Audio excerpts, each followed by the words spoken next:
那今天咱们就在家里自己做一个特别好吃的芒果西米露。煮一锅开水，倒入适量的西米，先用漏勺给它搅拌一下，防止粘在一起。等煮到这种还有小白星的时候，我们关火，盖上盖子焖10分钟。等没有白星了，我们用漏勺给它捞出来，放在凉水里边过一下凉。过凉后的西米口感更加的 Q 弹。再给它捞出来，放在一个碗内备用。再准备2个芒果，把芒果切成一小块一小块的。我买了2个中等的芒果，最后切出来有半盘。再切一点点西柚，如果你家里没有西柚也可以不用放，当然了，放了之后会增加它的口感和颜值。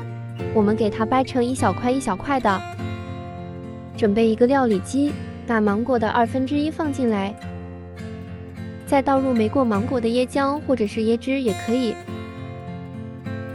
椰浆会比较浓稠一些，那样可以加适量的牛奶。用料理机的果蔬键给它打成浆。我们挖2勺西米，把它放在碗的底部，给它铺平，再铺入一些芒果丁，再放一些红西柚，倒入牛奶，这个根据自己的喜好添加就可以了。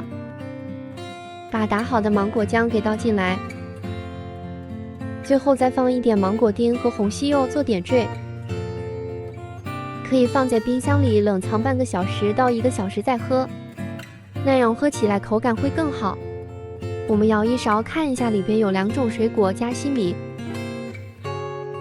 我没有加糖，因为我觉得芒果已经足够甜了。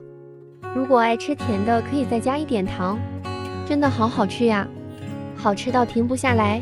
我觉得比店里卖的好吃，因为我加了足够多的料。你是不是也想吃了呢？想吃的话，你也试试吧。唯有美食与你不可辜负。